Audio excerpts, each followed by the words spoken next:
go right ahead. We are just here for information. But since it's a board meeting, we do have to, well, come into session and adjourn and all Well, you that. know, here's the deal though, I'm seeing is are we live? We are. Okay.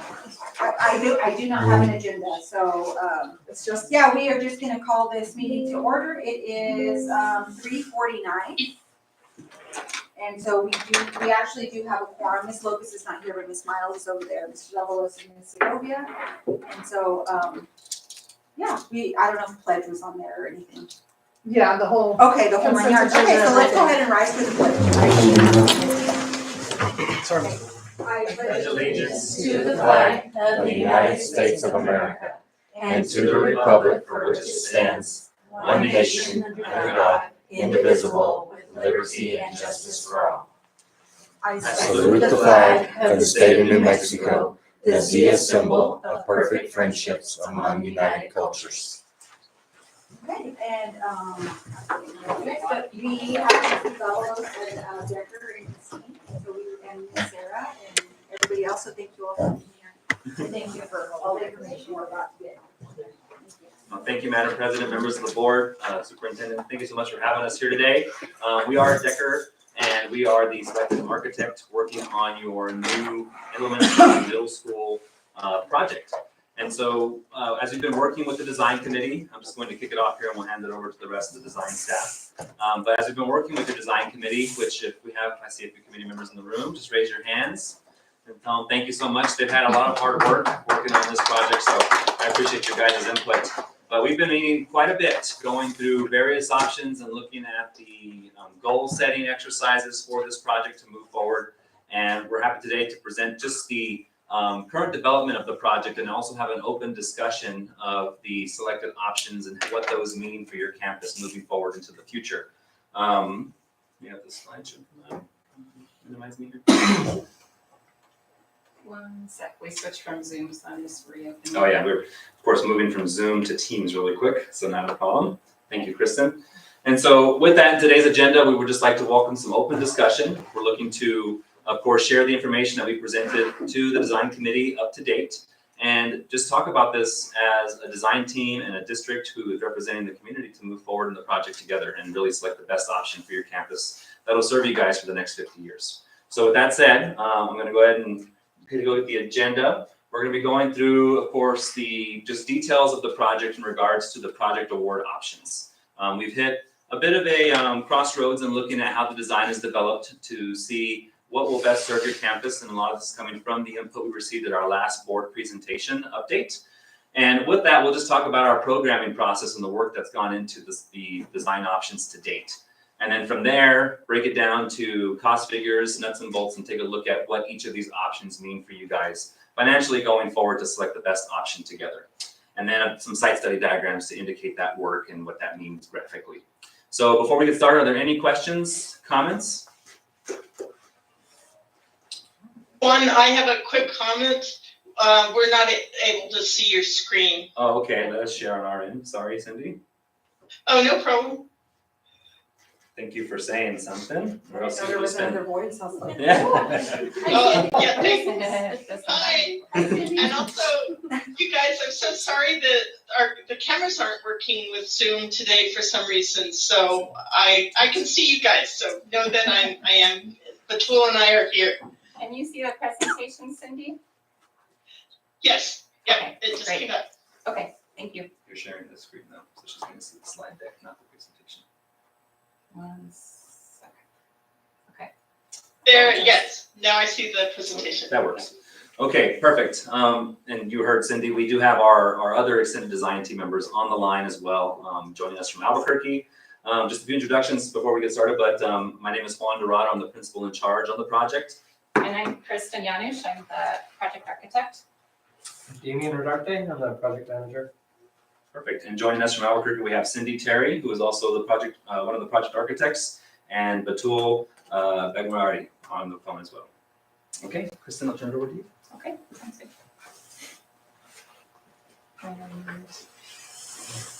Okay. So again, thank you so much to our design committee. We've gone through a lot of different options with them, which we're going to get to here in a minute. But what I want to point out in opening is that there are 2 awards that we're going to talk about today, and we're going to talk about some further options within those 2 awards. So the first award is a combination school award. And this is the award that is in the memorandum of understanding that's been awarded to the district. When the district went to the state or PSCOC to get an award, they presented a PowerPoint presentation that had a case for renovations to the elementary school and then a new middle school. What was awarded from the state was a combination school. Now, under a combination school award, there can be multiple buildings. And that's the part I really want to make clear here today. This is seen as a small campus. It can be one building, it can be multiple buildings, and that's still under what's called a combination award. When this presentation was made to the state, there were more students in the district than there are right now. So, I'll just invite Sarah. Sorry to put you on the spot, Sarah, but you've seen a lot of presentations come through PSCOC. How does this one how does the award feel compared to other ones? Is it in line with other districts that you've seen of this size? I don't really think that it's in line with what I've seen in other districts. I think it's been a very generous award to Dexter. And so I've been really pleased to see that come through, that they've opened up and expanded to allow for something more than possibly what was needed at that moment. So that's what I've seen. And typically they wait until those schools really are practically falling apart before they'll offer a new award. So seeing that combination come together and offer more than what really was technically on the facilities plan I felt like a generous offering, or a generous award, and so I've been really pleased to see that. That's just been my experience with PSFA, and I'm stepping into my 4th year, and so I've seen a lot of projects. I have 5 remove and replace on my schedule right now, so it's a lot of schools, about 300 million. So I see a lot of work, and I feel like this is a generous award, and so I'm really happy for this community. Okay, thanks for giving us that perspective. Yes, sure. The other award that districts can receive from the state is a separated school award. So this would typically be for separate buildings, different in name. You would call them an elementary school and middle school versus a combination school. But a combination school can have multiple buildings. So it's a difference in name. And then the square footage award is based off a calculator. Any questions on this? I just wanted to note that, where you receive some benefits of the calculator, is PSFA doesn't have a direct calculator for a combination school award as of yet. So there is a lot of discussion that happens at the state level with the district when you combine 2 grade levels together, that they don't have a direct number that spits out of the calculator that says this will be the size of your combo school. On 2 separate buildings as a separated school award, they'll plug in a number for your elementary students and your middle school students that both generate individual numbers for each building. So those square footages can vary based on that award language, which now you have 2 agreements with the state for each individual school. Good point. So in the past, there's been one calculator, and this is what this has been calculated based off of. In the future, there may be a second calculator introduced for combination schools. They're going through those discussions. Yeah. So I've got just one question on this award. Does that, because at the meeting I thought I heard 19%, but I'm reading here, is it 27% that's left for the district to cover? So, and Jeannie, please chime in too. Go for it. So, that percentage changes annually, I believe, and it's based on a lot of things, bonding capacity and such. So when this award was made, our portion is 19%, but 2 legislative sessions ago, they have a waiver, it's not a waiver, but our percentage is split in half. So we're paying half of that only. Yeah, so we're paying the 9% instead. And so to also add on to that, there's two awards that typically happen on a new school project. One is an award for design funding, which is the shared 19% that Jeannie just mentioned. After we complete the design and you guys put the project out to bid, select a contractor, they propose a number, you go back to PSCOC for the construction award. So that'll be the separate award that'll happen once you begin construction for the funding to be released from the state to PSFA in cooperation with the district. At that point, depending on the budget, they'll have those negotiations again with the district at your current funding capacity. And of course, the square footage that we are to the allowable square footage, and anything over that. And those negotiations of how much you cover and how much the state covers will take place again. And if the district cannot fund at the construction award their 19%, then they can apply for waivers and different things to where the state funds more of that project. When it reaches that point, then the district really has to be selective of what they can add in addition to the award language. So if they have an award for 78,000 square feet and you guys are asking for 84, 85, that discussion of you paying the difference between 84 to 78 could be on the table for you guys to have to fund out of your pocket. So that's why when we're talking about gross square footages, when we get to that phase of the project, it becomes very critical that we are doing the math to try and get that award language approved to increase that amount if needed during design, so you don't have to pay for it in construction. And if I can make another comment on, so our design professional is one portion, our construction is another. On the construction portion of this particular award, the state gave us the waiver, so on the construction part, the state will be footing the entire bill within adequacy. Oh, perfect. Yeah, on the construction. With inadequacy, so this, basically the 78, Within the number that's been agreed upon. or, yeah. And during design sometimes, I'm sorry to keep going on here, Kristen, but during design sometimes, you know, if we go back to PSFA during design and we let them know we got to the end of programming, the district has a direction going forward, and they're gonna need about 82 to 83,000 square feet. If we can justify where you put that area in your new building, then they can increase that number during design. So when you get to the construction funding, then that additional square footage is included within your gross allowable square footage. But they have to see that the spaces are being allocated for educational purposes. They don't often fund athletic spaces or spaces that are non-educational considered. So there's some caveats to the standards too. Did that answer your question? Yes, sir. Thank you. Okay, That was- Okay. that's fine. perfect. So I had a question. You said we have 2 awards. You have one award, and it is called a combined school award.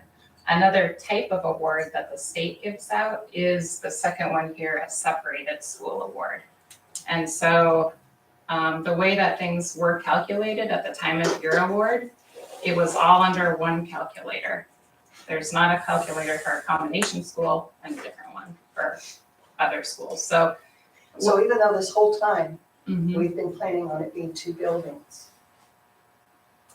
Yeah, so we'll bear with us for a minute because we'll show you some of the options we've been looking at. There are options under this award that can be for 2 buildings, and there's options that can be for 1 building. There's some distinct pros and cons with what way we choose to go because we're always working within that maximum gross square footage. So just because we get 2 buildings doesn't mean we get more square footage. I understand. Okay. Does that answer your question? I guess so. Or keep it in mind, and as we move through, see if we clarify. Yeah, okay. Any other questions on the awards? Okay.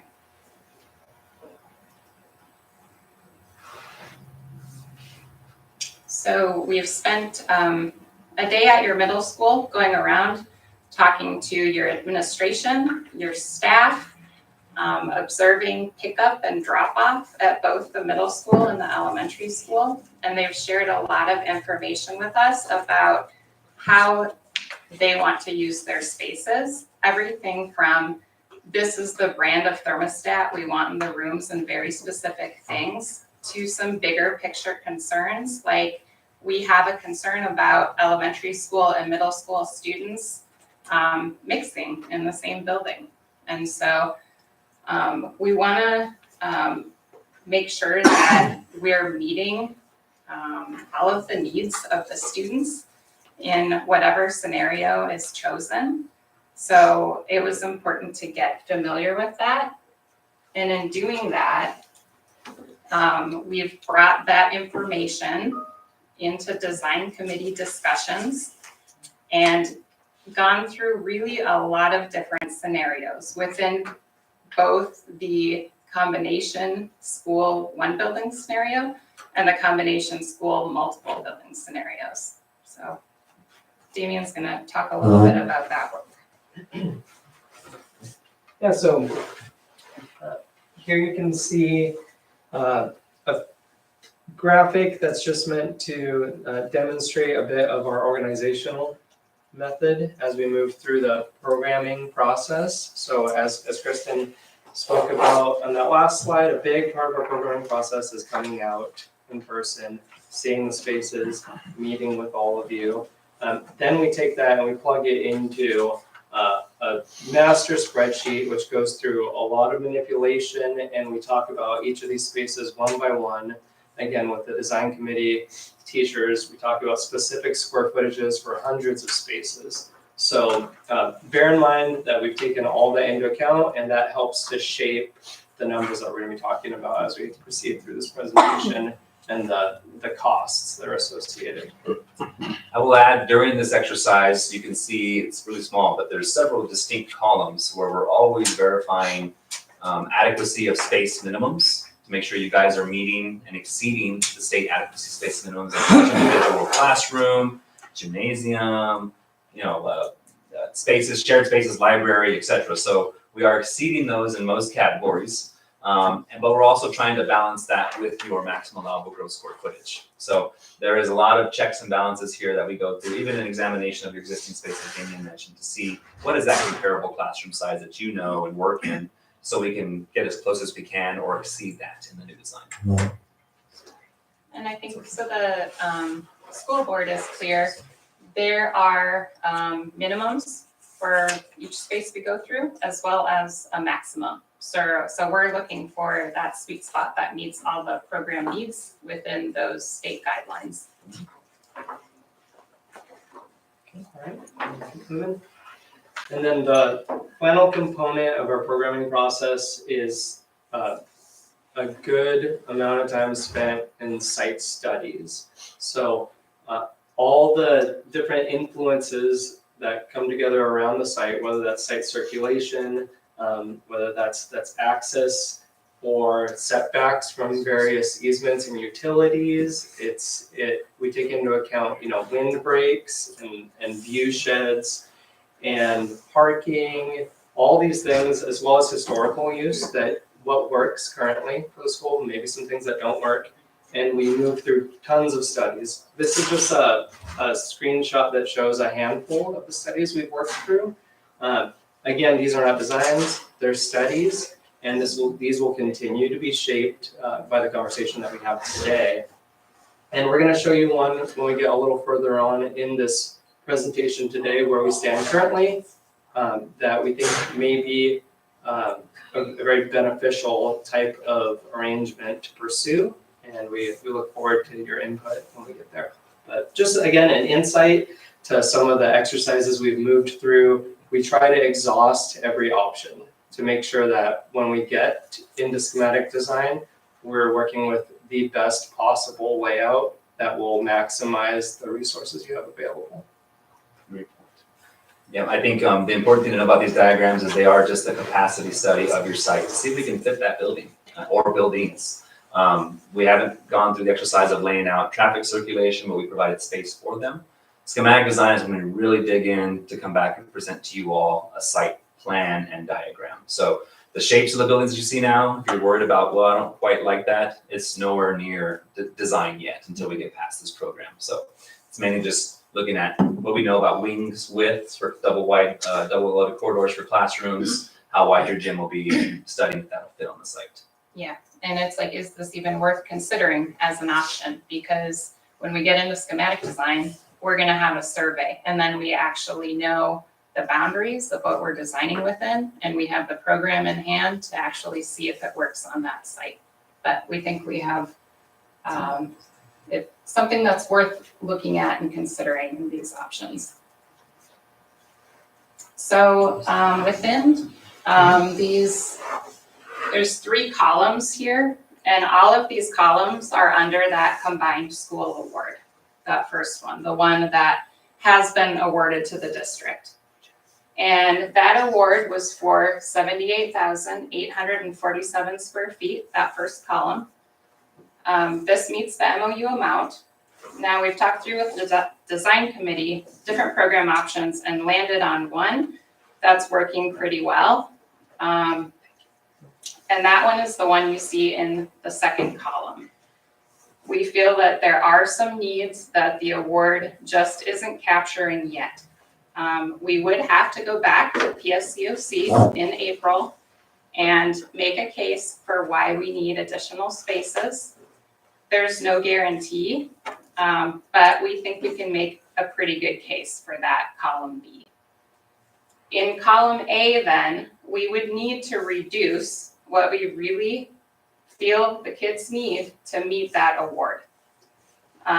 This award and this building option in the first column includes a shared library, a shared administrative suite, special education services, shared computer lab, nurses, and a high school-sized basketball court. Now, adequacy standards provide for different sizes for middle school and high school-sized basketball courts.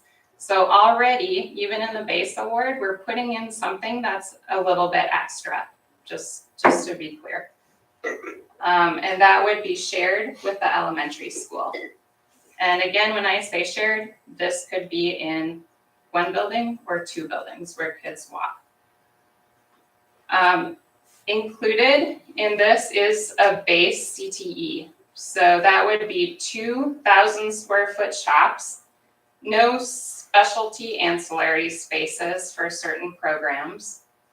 You would have a 500 square foot lab. And just to give you an idea, 800 square feet is about the size of a typical classroom. And then it'd have a classroom to be shared between the lab and the shops. In the second column, there is an 8.6% increase over current award in terms of square footage. And in dollar amount, we don't know because this hasn't been bid upon and the market that will be, but this is an estimate, 3.17 million.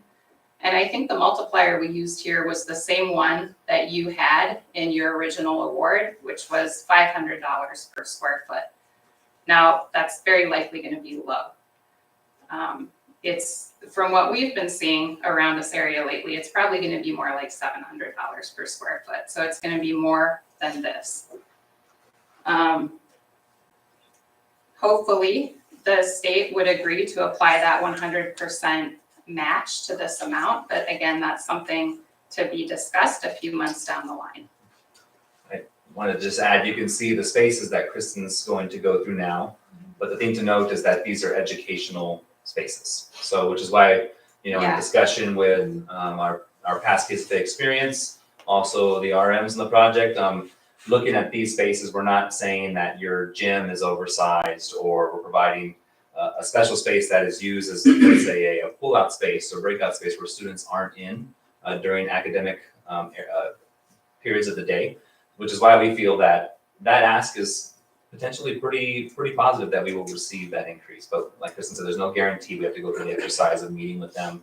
But it does allow your project to have a direction in talking with PSA. Mm-hmm. Yeah, this would be a gym that is really a community use space. And that would be an important point. Okay, so in this second column, no additional CTE as compared to the first column.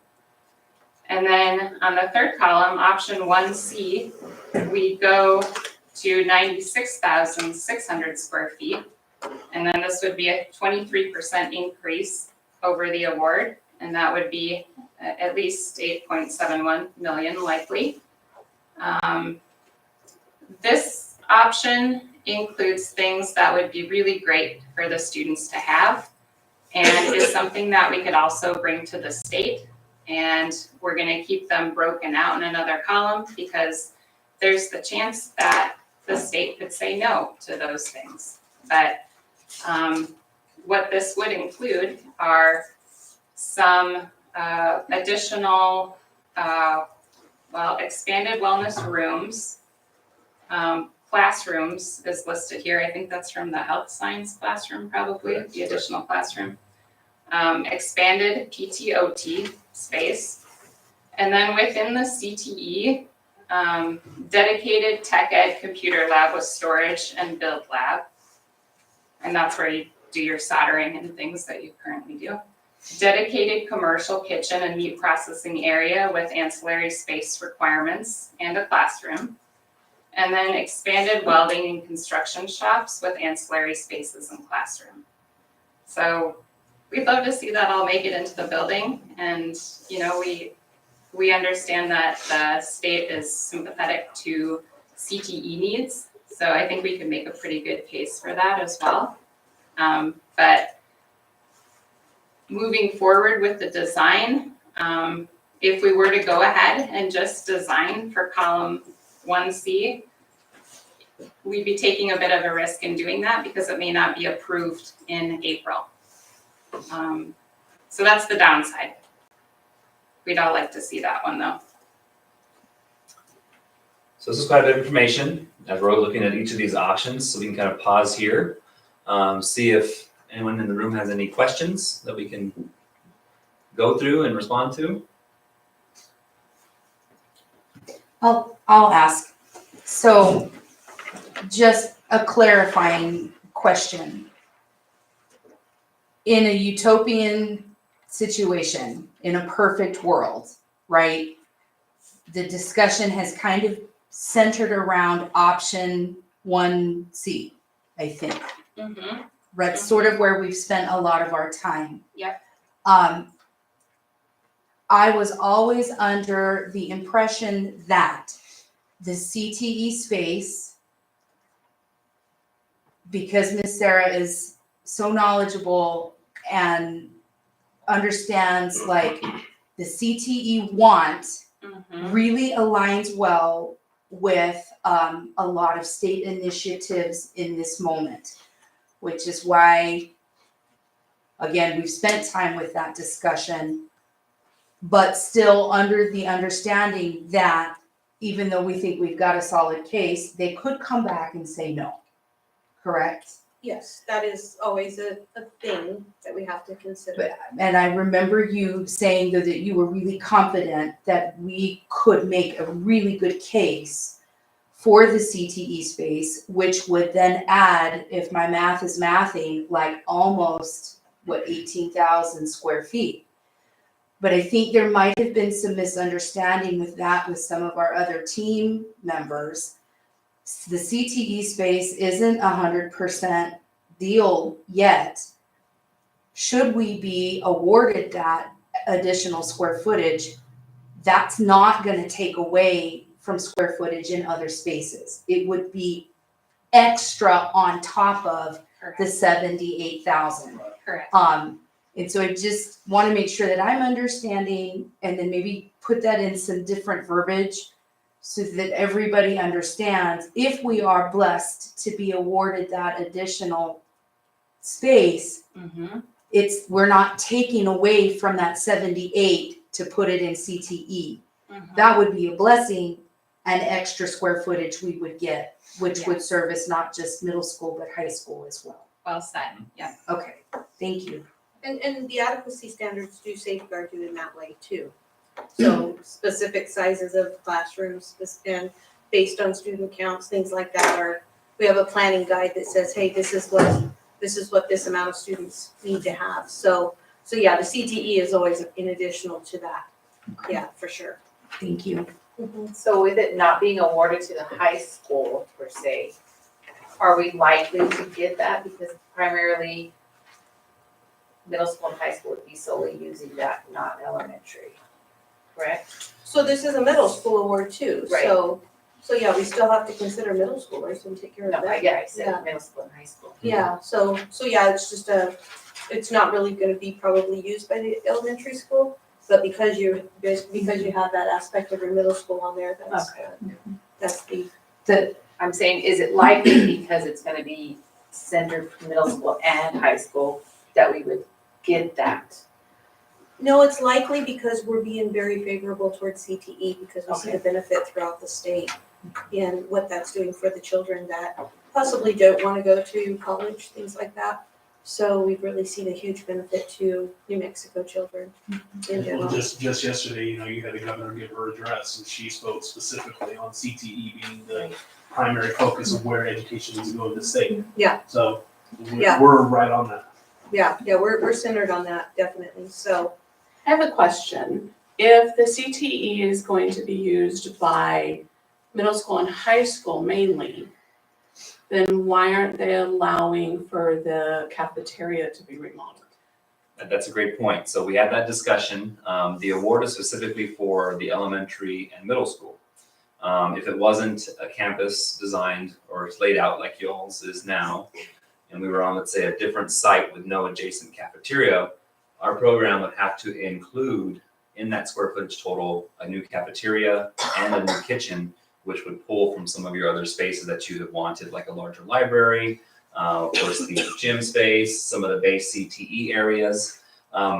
With that said, the second that we touch the cafeteria, even if we're renovating the space, they have a way in PSFA in the calculator that you can take what a new cafeteria would be for a middle school, the square footage for that, let's say it's 2,500 square feet, 2,600 square feet, and that would count against your number, and then anything in excess for your existing space would be grandfathered in the total. That still counts, that 2,600 against that number. So we were able to keep that out of the award language, since it's a high school building that's gonna be used by your campus, to increase the amount of spaces we can have for the other areas that you would like to get within your new school. It's a give and take. So if we did touch the cafeteria, then there's a good chance we would have to reduce some of the other spaces for the renovation.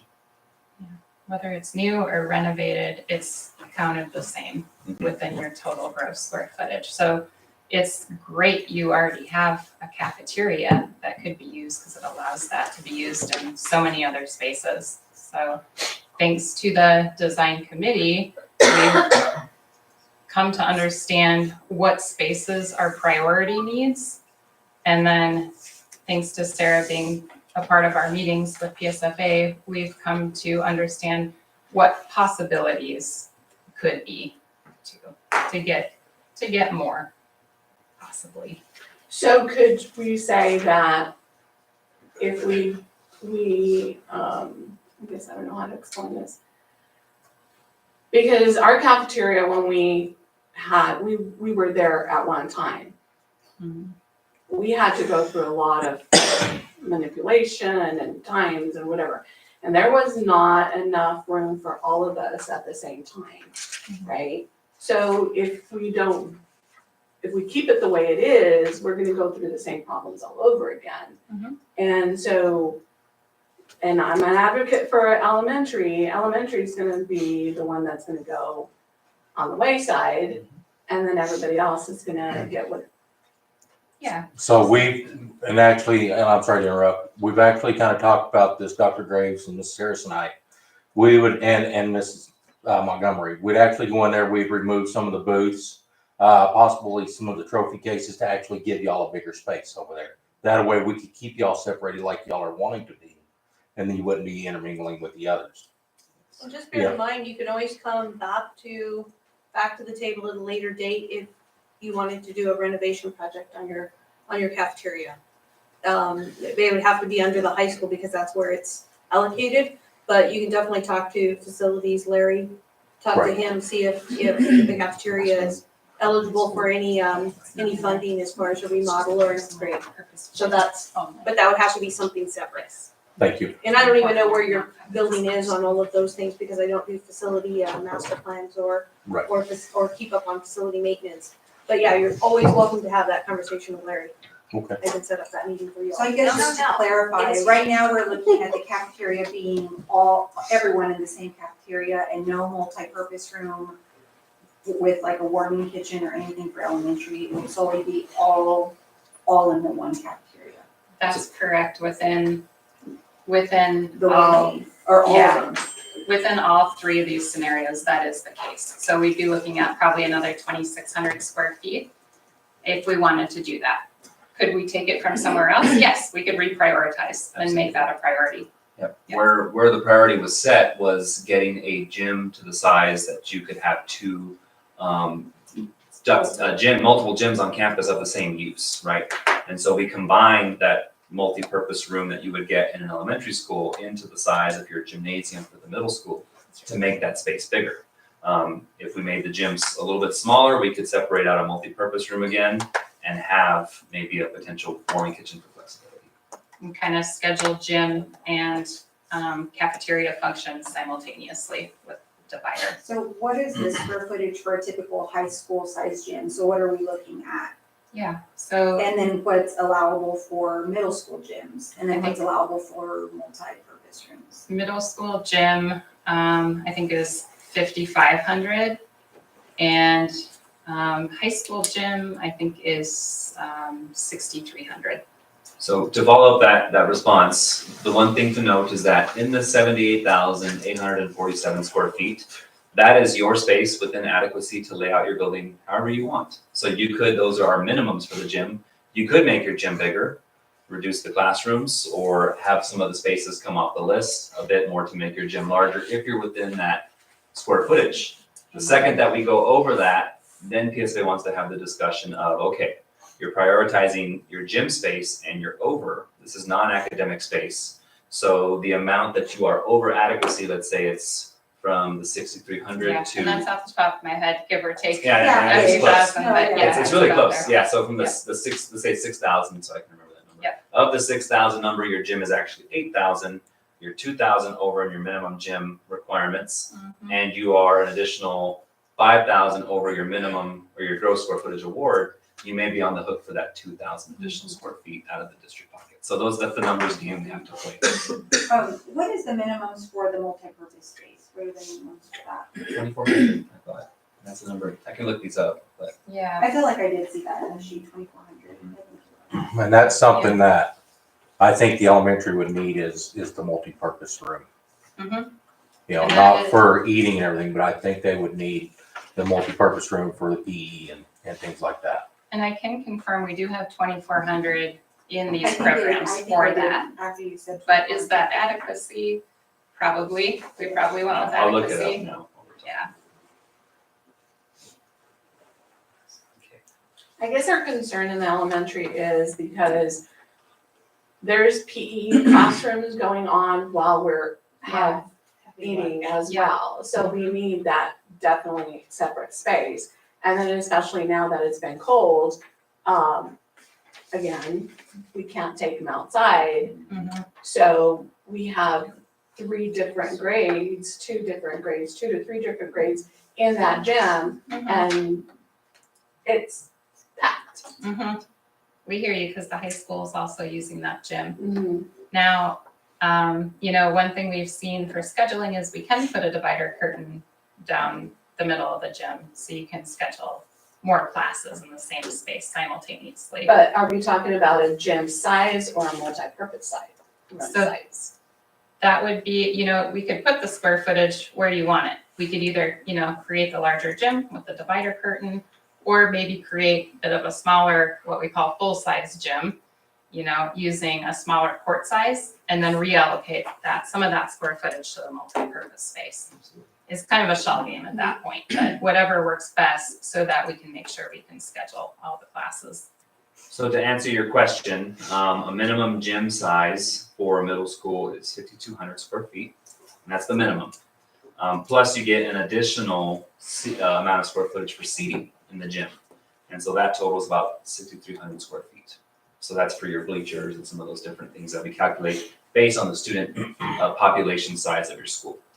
Since it's a middle school, you can use the bleacher count, but for an elementary school, they're not expecting to have, exactly, athletics. So the minimum size for a multipurpose room in elementary school is 2,400 square feet. And so, did I hear that we were gonna potentially go with a high school size gym? So what's in here right now is a middle school gym plus 1,000 square feet. Okay. So it's not quite So it's a 60. adequacy for a so yeah, high school so gym. it's middle school gym plus seating plus 1,000, so like 7,300. It's actually at 8,300 square feet.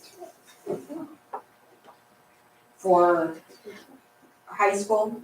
For the, that would be the current, high school or- court. Oh, high school, okay. Which, yeah, I think she said, yeah, so we're under the high school, but not. Correct. But over the middle school. Yes. Your existing school gym size for the middle school, just in comparison, is at 5,600. So it's a much larger gym. Your elementary school gym is at 8,500, so it's closer to that size. Our current one. Your current Oh, one, yeah, yeah, correct, your current one. It's a big gym. So you're Yeah, in a gym now that's close to the size of your current elementary school. So, yeah. So maybe the curtain thing would work or split it up. We've seen it work not just for bad weather days and having the students inside, but also if you're running multiple practices. You know, a lot of our K-12 combined facilities, they have to practice 2 middle school teams, 2 high school teams. And with one gym, they were there till 10, 12, 11 o'clock at night. Now they have the boys and girls on opposite sides of the curtain using the facility, and volleyball as well, middle school, high school. So it would fit a cross-court size, at least not a full court like a high school court, but it's a reduced size court for cross courts to have practices on either side of the court. Absolutely. Yeah, and we realize all these considerations, are thoughts you need to consider to decide the word work. And so at the beginning of the presentation where I had talked about those 2 separate awards, again, these are all under the umbrella of that first award. And is there anybody who feels like there is a benefit to going back to the state to ask for a separate school award?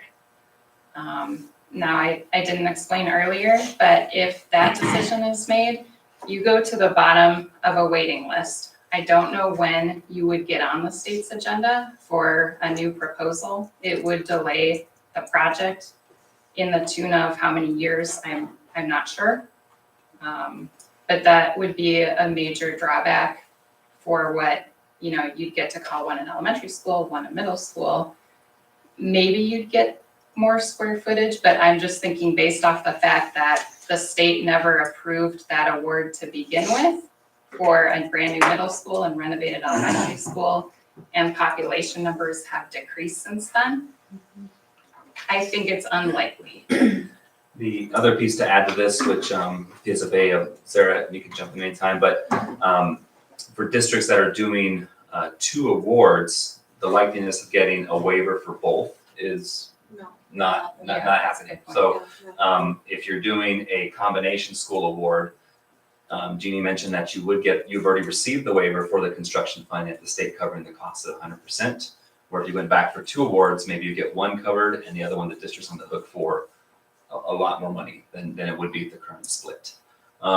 Now, Kristen did mention earlier, you can still have 2 separate buildings in a combination school award, but now we have to share the resources and that square footage between each individual building. So Yeah, let me show the next one. Yeah, let's because jump that into gives that. kind of a visual for what that could be. Just so everybody's clear, when they're talking about these options here, they talk about money and extra, and you have to add this, and you have to go back to your pocket, which would be the district's pocket for more money. We don't have a pocket, okay? Yeah. Just cutting to the chase. And also on PSFA side, if you go back to the drawing board, what happens is you go, this project gets pulled away from me and it gets handed back to our program manager, and what she does is she comes to look at your pocket. That's the first thing she's gonna do. And if the pocket's empty, like Mr. Graves is saying, a project doesn't populate. And so that's the real gravity of the situation by going backwards. I think it would be a community disservice for you all.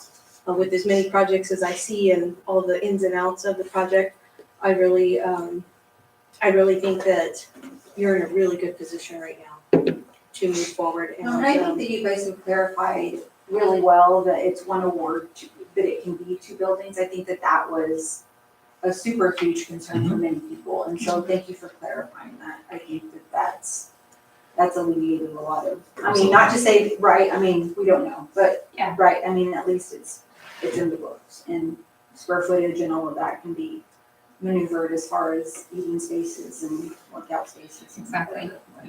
And also keep in mind, the award that we've received is excellent because it's based on past numbers, which we'll never get to in the next, Lord knows how long.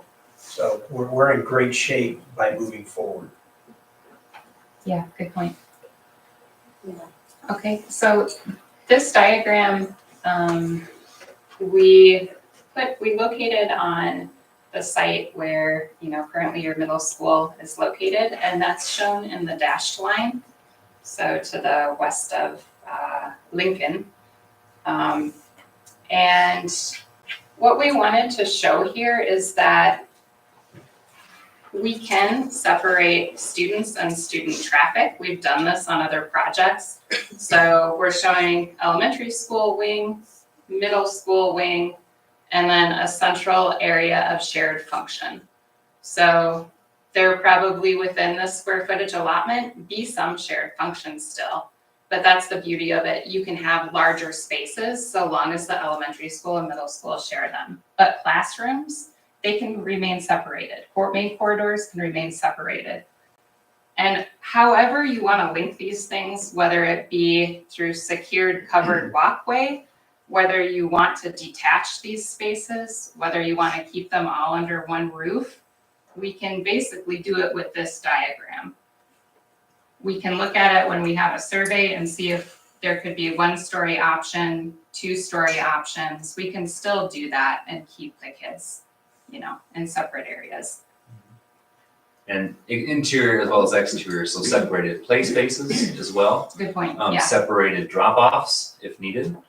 We know that often, especially, like I always mention, I grew up in Loving, so I know that, my sister was in elementary school while I was in middle school, and my mom wanted to drop us off at one spot. And so I know you guys deal with a lot of that too.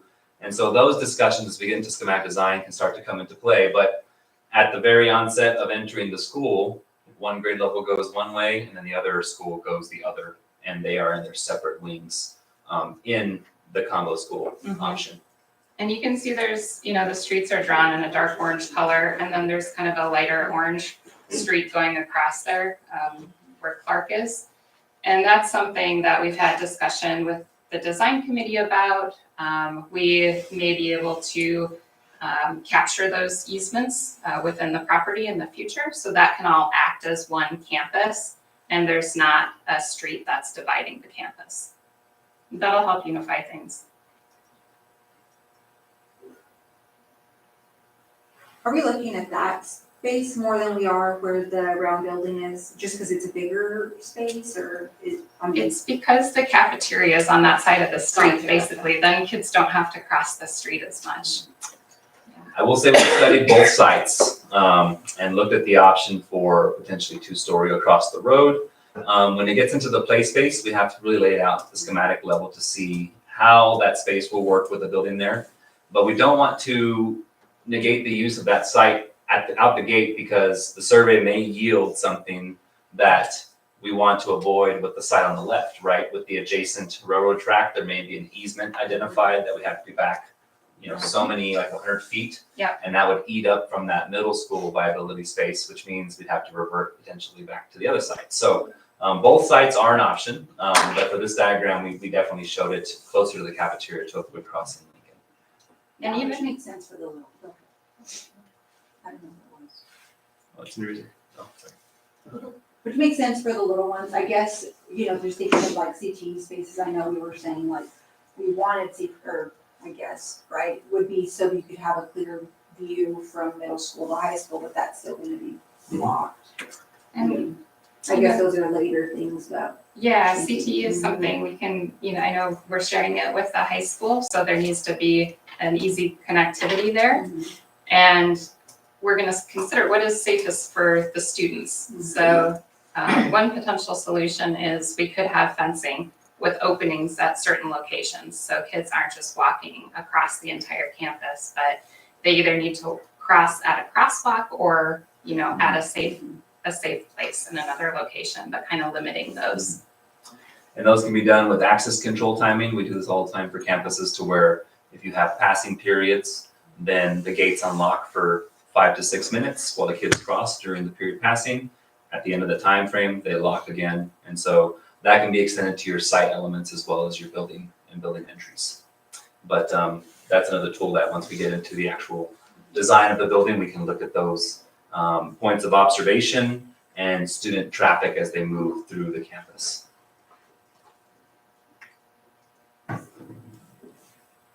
Okay. I did have a question, just as we observed, the high school students really move up and down that alleyway that's there for that bottom horizontal line. Is that something that would potentially continue for student traffic, or yes? Okay. We've been looking at the CTE location. We've talked about it as a separate building. We've talked about it as an attached piece of the building, and looking at that thoroughfare. We were just all curious about that. So.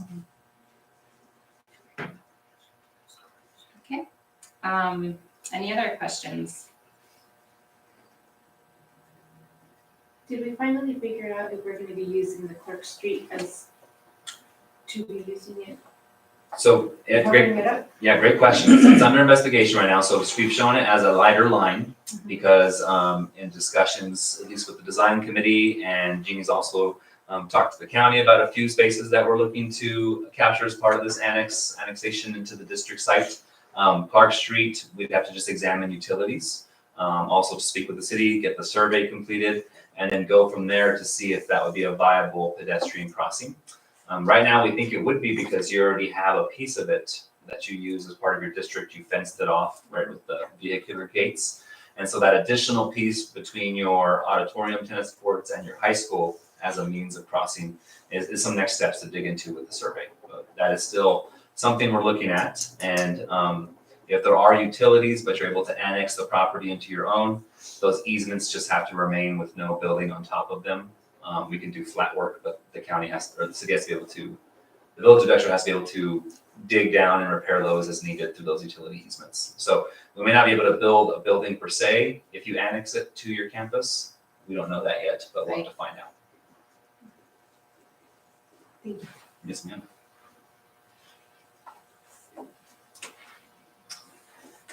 So that's the next one then. So this is the information we have to share. We are here to answer any questions that you guys may have in regards to the project. We know you'll probably still have to have some further discussion, but we wanted to just be totally transparent and kind of just show you guys where we are as of today. We do want this to be a district unified decision. Your design committee has done a great job of leading us to this point, but this is your project. And so with you guys coming together, deciding the best outcome as a board and district administration, we are ready to proceed in that direction. So if we go with the two buildings under the combination award, then we're gonna lose stuff in each building because each building, middle school has to have their own administrative wing, elementary has to have their own administrative wing, right? Good point. So that's gonna take away from both schools, right? Yep.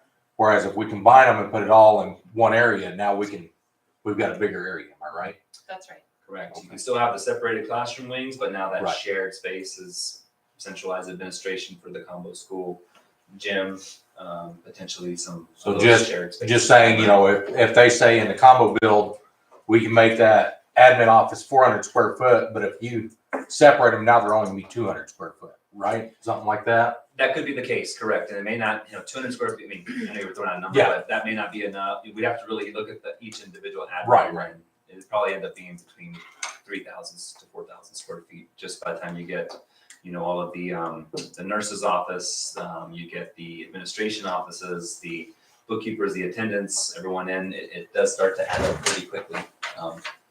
But yes, that would take away from, let's say, your classrooms or your gym, those library, those types of spaces. Okay. Real quick, and I don't know where the 800 number comes from for classrooms, but, you know, we're looking at legislation that's coming up, right, for the 20 students. Is that playing a part in the amount of classrooms or classroom space as far as, because I mean, typically we're falling for sure above 40, right? I mean, per grade level, so that would absolutely mean we need 3 classrooms if that passes. And so I don't know if that's been played out. So where that number comes from, I can kind of just walk back a bit here. The state has a minimum classroom size of 650 plus 2 square feet per additional student for storage. So it ends up coming out to about 680, 675. That's the minimum space. Now, if classrooms are larger, they have a square footage per student count that you can then increase those classrooms. So sometimes they land around 700 plus. When we looked at your existing size in the current adequacy standards, the new ones were just adopted, I think last week, right? I mean, Yes. Oh, yeah. And so just last week, the calculator still isn't out for your gross square footage, but individual space is out. We were landing about 800 as a number, and that PTR ratio, we're looking at 20, and it varies per grade, but it's average around 23 to 24 students to have 1 teacher in the classroom. We had designed that 800 for some additional bubble years, but let's say you have maybe 26, 27 students, you bring in a teacher's aide, you can still service those students in the classroom. The new adequacy standards just released a minimum 800 classroom size. So now that is not the 675, but the baseline is 800. What we need to dig into still is, because your project was awarded before the adequacy standards were approved, we need to have a discussion with PSFA if you'll fall under the old ones or the new ones. Either way, your classrooms are at the minimum for the new adequacy standards in addition to the previous. Right, and so, yeah, so legislation, though, right, is they're saying K1, 2, 3 would be, like, classrooms cannot have more than 20 students per classroom. Oh, I understand. Okay.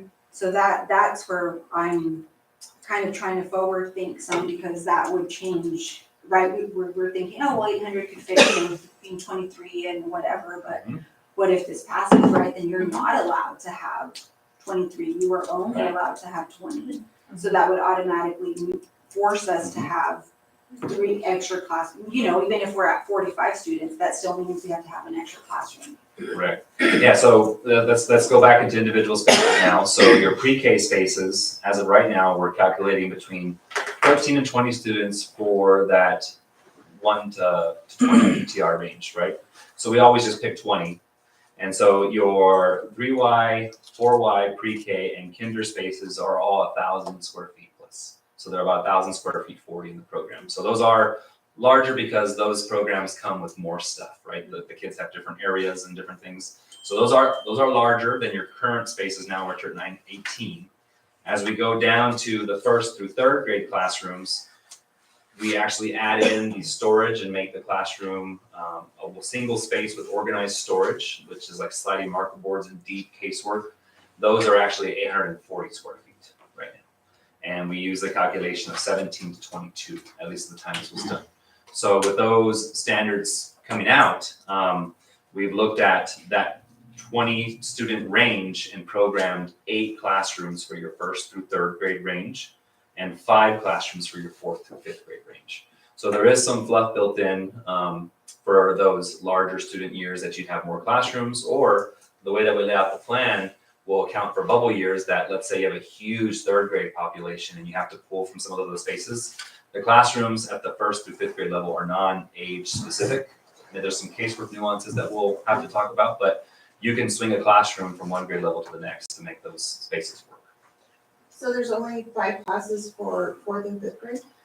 The way I read this now is you have 5 classes programmed for 4th and 5th grade, and the total for 1st through 3rd is, and these are the general classrooms, but you have 13 classrooms for 1st through 5th grade.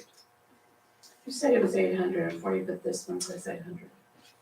So we, for today's presentation, we revised the options to get you guys to the 78,000 square feet, and so I have 840. Sorry, that's the calculator is coming in, so numbers are changing.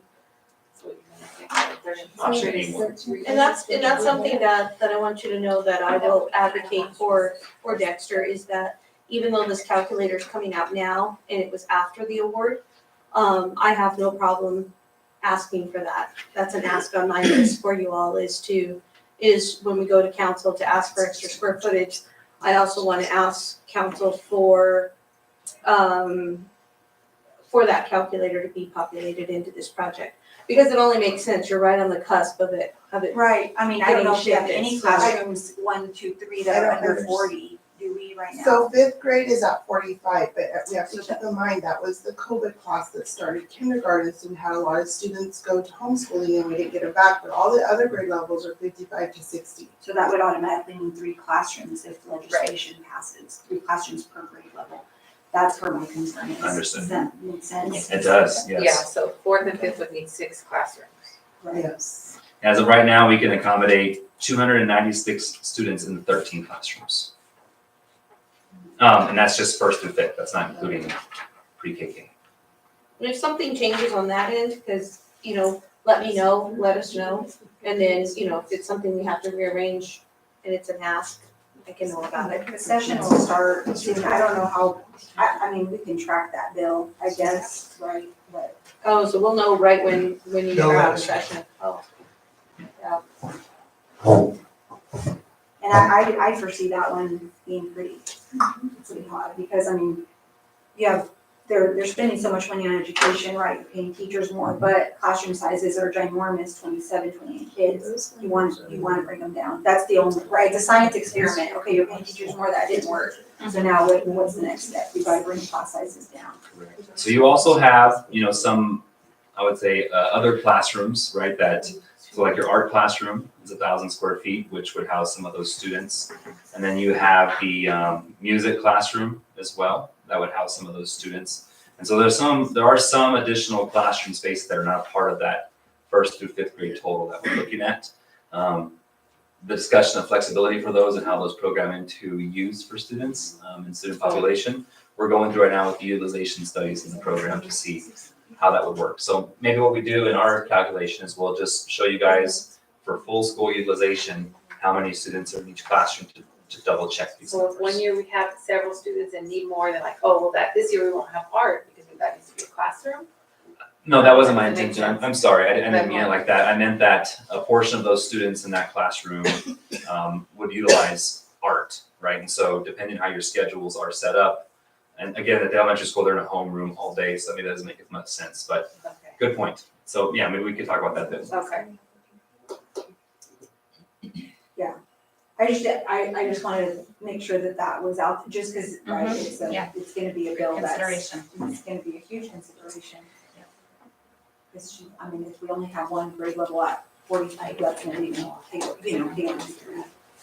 classrooms can put you to significant. I mean, some years, right, it's fine.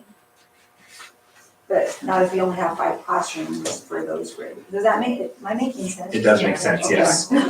Yep. And we always check those numbers too, to make sure that Right. everything's on the up and up. Yeah, if something changes at the state level for those requirements and we need to boost the classroom, CSFA is on board to fully negotiate of the standard change, so we'll follow suit and they'll increase square footage as needed. Suddenly we got an influx of students, yeah. So when we go back to council in, what are we planning on council in? Council will be after the session in April. Are we gonna be ready for that?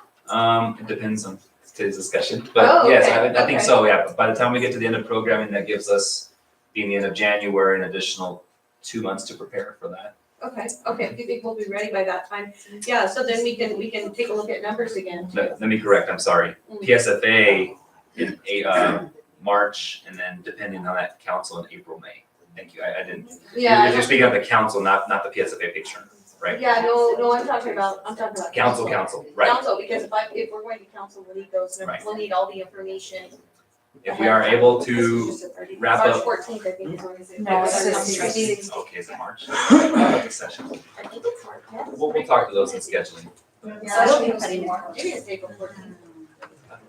Maybe it's April. Yeah, and it's 60-day session, so. And it's the long session, so I thought that's why April was gonna be, because it meet in January. The state Yeah, meeting we will can be in continue April on and with page subcommittee will turners. be before that. Page turners are no issue, we can continue on the PSA side. Yeah, but if we do have a direction to move forward, then us wrapping up programming in February is very likely the submission to PSFA.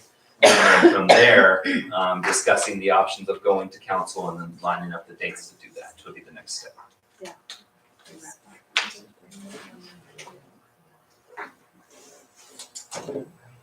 Okay. Additional questions? Just clarifications?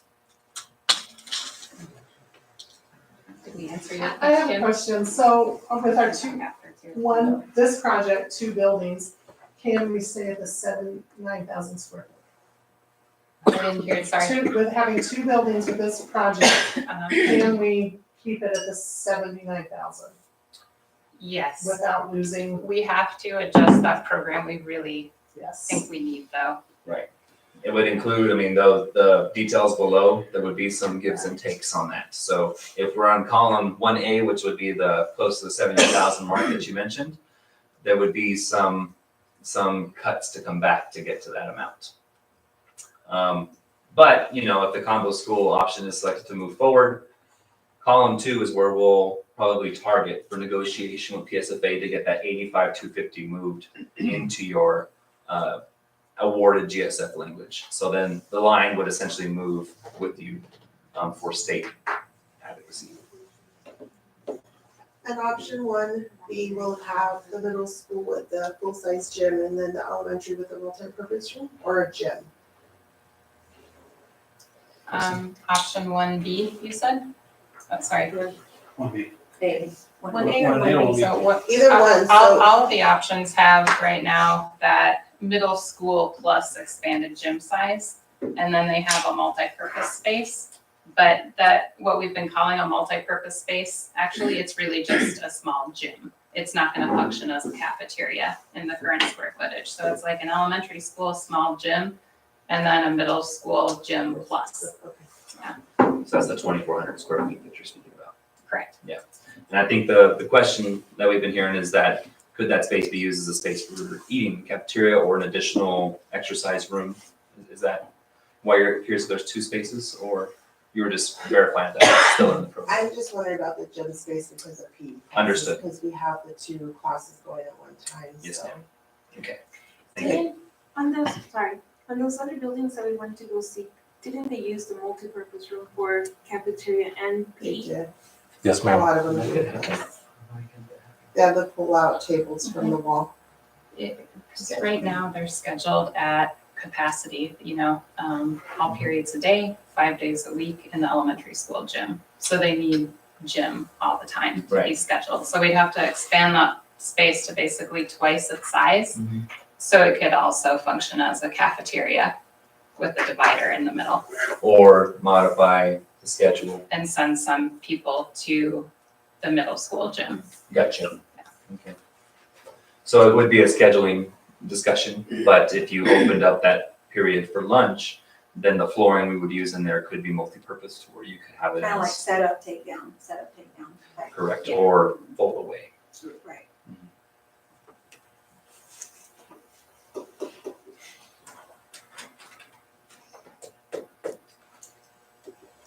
You know, and again, these are just where we are today. If we go back to the committee and everyone decides to move forward with the combo school, those spaces can push and pull a little bit still. So we can add a total that we decide on, reallocate some additional spaces to or from other areas if those needs are identified by you guys. With the cafeteria, when you guys were here, and we had to share the high school, what time did we start lunch and ended lunch K through? I think 11, we started at 11 and the last lunch was at 12:30 And there was to 1. overlap, or no? Yes. With the middle school. No, The high school No, comes in high at school. 12:30. it was with the high With the school. high school. So elementary kids were with high school? Yes. And I think right now this year, and I could be wrong, but I think high school goes to lunch at 12:30, am I right? 12:40. 12:40. 12:40, 12:40 to 1:20. so. Right now, there wouldn't be that overlap. So let's pretend that their elementary is elementary and they were gonna get their cafeteria. What size would that be? And is that a possibility within the MOU? It absolutely is. So the minimum size would be 2,400 square feet Okay. for that multi-purpose space. As we talked about, like scheduling or some different things, if we could look at the full program and the full day schedule and see where those kids go, then that space could still be utilized as a space to eat. Space to eat and. Correct me if I'm wrong, Juan, elementary doesn't get a gym, not in any award. They only get a multi-purpose room, Right. no matter what. But the combo school would allow, depending on scheduling again, the use of that bigger gym, maybe during parent nights or different things at the elementary school programs. I understand like we've got to make some big compromises just because of the situation and the award that's amounted. But I feel like middle school's getting something bigger and elementary is getting something smaller. And I feel like there's got to be a compromise of between that, because I feel like we're getting short-ended and we're compromising at the elementary a lot of things to accommodate middle school. And it's nothing against middle school. There are students too, that one time they were our students, continue to, we want better for them as well. But I feel like the compromise has been happening a lot to the elementary and we're compromising a bunch. So, and I'm just throwing this out there because I've seen schools do it where they have the gym space and bleachers and then up on top they have eating space. Like, it's like obviously multi-leveled. Would that space be considered the multi-room space, the eating space that's kind of not in a traditional rectangle, but maybe Like a mezzanine kind of thing. I have a question with the, I like that she's using the cubic square feet now. Yeah, you know what I mean? Like, Creative, I love it.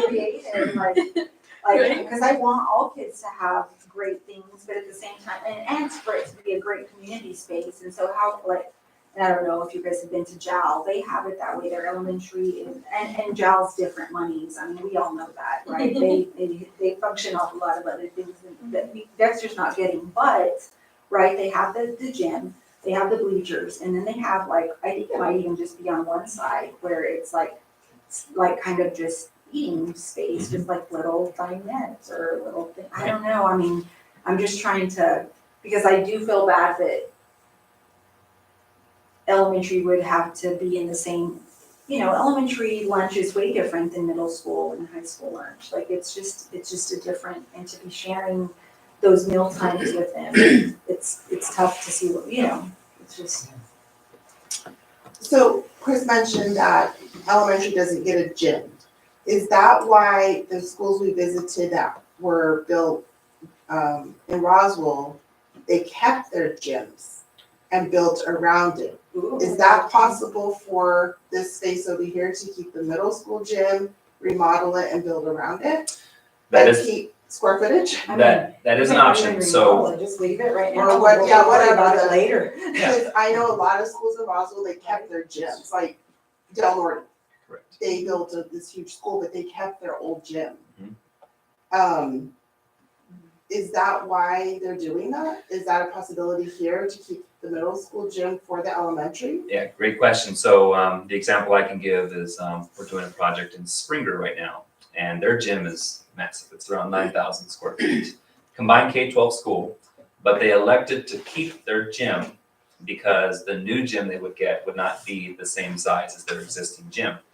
So where that would hit on the program, as we talked about earlier, like the cafeteria, is the grandfathered space. So we would take the size of your gym as if you were to build it new, which is let's just say 6,000 number was the number we used earlier, right? We would take that amount of square footage and take a hit on the program for that. And then if your gym is over that size, let's say it's 8,000, then that other square footage, the 2,000 over the 6, gets moved into a grandfather total that does not count against you on adequacy. So that's why schools are keeping those gyms, because they can take the hit on their program as if they were building a new one, but they made a much bigger gym. It's usually a win-win because PSFA now doesn't have to pay the money to build a new gym. If your gym is structurally viable to last another lifetime as your new school. Plus, the school gets to keep their full-size gym. So that is an option. We'd have to look at, of course, your existing plans to see if the gym could very cleanly be kept while we demo around it. Where's the gym on The gym is that piece that sticks out this way at the top. But that would also take away, we wouldn't get a new gym, would we? You would not get a new gym, so your gym would be renovated. So we'd be back to that one gym again. No, my question was, Yeah, middle it's school can still get their gym, but the elementary keep that. To keep that size gym. Instead of a multi-purpose. I don't know, because it's a combo award, so. So they want to keep that gym, but also build middle school another gym, and Yeah. then turn that into the elementary gym. If we're not renovating it, there wouldn't be a need to, like, the whole thing would be grandfathered in. There would be some work that would be done though, because it's gonna have to be True. pretty cleanly detached. So let's give the real life example here. So your elementary school, multi-purpose space, you know, they don't call it a gym in the adequacy standards, but your multi-purpose space elementary school is 2,400 square feet. And that existing gym size for the middle school is at, pause for dramatic effect, okay, it's at, 5609. yeah, you got it, beat me to it, I was on my way there. I thought it was around 5,000. 5609. So then of that 5609, we would count the 2,400 square feet against you in your program, but then you would bank everything over that into grandfather. And so elementary would get that full gym. We would have to renovate it. I think that we've seen the gym, we've been through it. We'd have to definitely renovate it, some new flooring, finishes, even look at that existing, the bleachers that you have on one side and maybe replace those or demolish those to get you just a full gym, but that is a possibility. And at the elementary school, if we were talking about equity, right now in the program, the art classroom and the OTPT space are located within the elementary school program. It depends how you think about this, if you think about it as one combined school where everybody shares everything, you know, everything is everyone's. But just to be clear, right now in that elementary school program, there is something that's not also in the middle school program. Should the buildings be, you know, separated? If they were completely separated, right? But with the shared space, the gym is in the school, so to speak, and so is the multi-purpose room. I see what you mean though. If they They're were, not contiguous, like, right. right, if the elementary school or middle school, let's say, moves across the street, then those spaces go. The library is, that's a shared space as well, yes? The library we have is shared right now. So will middle school and high school still share the space, or will it be elementary middle school? Because we had talked at one point where middle school would share with high school. Yeah, and I think there's been some discussion over that, and it's gonna go to where middle school and elementary school would share the library.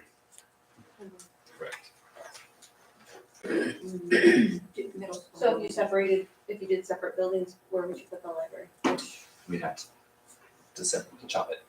And Oh. so that's what Kristen had mentioned, that Or it can be shared in this. or shared in one building, right? That's the thing. But now once population of students has to go to the other building. Yeah, the to more use it. buildings you make, the more Oh, yeah. expensive. Yeah, or you make it, We can divide the square footage or put it in that central area, so everybody shares it. What's the combined square footage? currently of the library. It's 41. It's 33 on one outside or something. Where's the media center? Yeah, 3,900 square feet. So we would split it? So And- 39, could that be split? Between the two? It Would it could, be big Well, enough? I mean, it could be split, but we're thinking about your book counts and some of those different Oh. things to get as much space to them. It would be pretty small. It does make sense to have it more inclusive, doesn't it? That'd be smaller than what the current middle school library is right Yeah. now. tiny, that's small. Would it feel more like you were getting the things that you needed if everything was together? Would you feel more like elementary wasn't. I think the concern is that in that shared space, so elementary students are back and forth to the library all day long. And so the concern has been brought up that they would be mixed with middle school kids and, like in the passing. So there's classes, but then there's also back and forth where they go check out books because of AR. So the staff's concern is that if there's middle school in there, then the elementary would be in there at the same time. And the full program is 3,900 square feet. When we met at the last committee meeting, we talked about a space for books and stacks, and then an adjacent space that would be, let's say, a reading or instructional area that's the size plus of a classroom.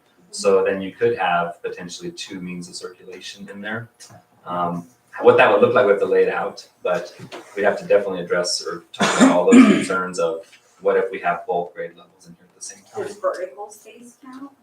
Vertical space, cubic volume, no, it doesn't. Unless it's like a separated floor. That was just the concern with Yes, ma'am. staff is the elementary going back and forth throughout the day. Right, and I see a lot of combination schools throughout New Mexico. We see the pre-K and the elementary schools. And I think the design professionals, the way I look at it, I feel like, and I'm a mom, so I feel like they really do a good job of making those separations. You don't visually see them so much, those separations, but they are put together with those, locked doors, timed doors, things like that. So it's like, it's something that you don't visually see that separation, but it's certainly there to keep one grade level away from another grade level. And I've seen some really creative and ingenious ideas. I mean, I have full faith that Decker can pull things together to really make it to where the little kids aren't with the bigger kids and things like that. I know that they can make that work for you all. But yeah, because I can totally understand that concern. My kid, 2 kindergartners. See, if I'm going to taking my kindergartners and then there's a 7th grade class in there, I can see doing it that way. But what we're saying is I sent 2 all along little kindergartners to the library by themselves because they needed to get me books. I couldn't leave my classroom because I'm teaching it. So those 2 went.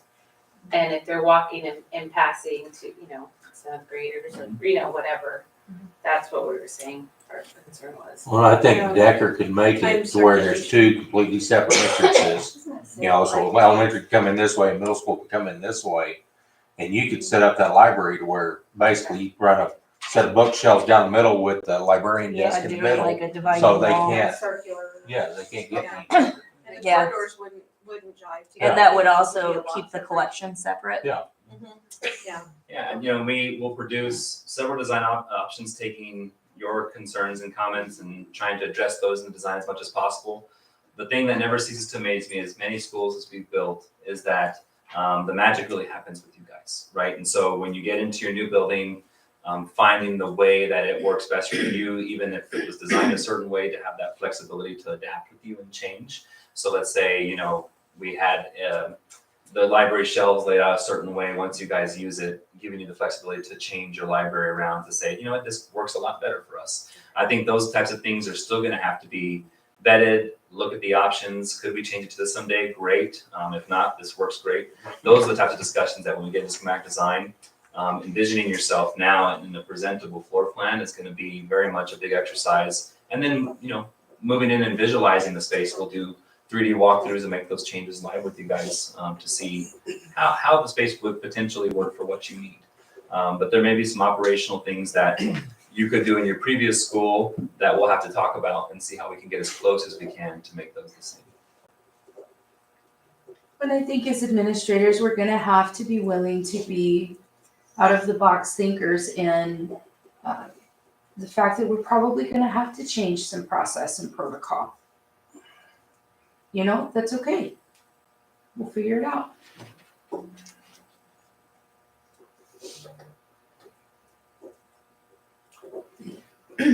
Great discussion.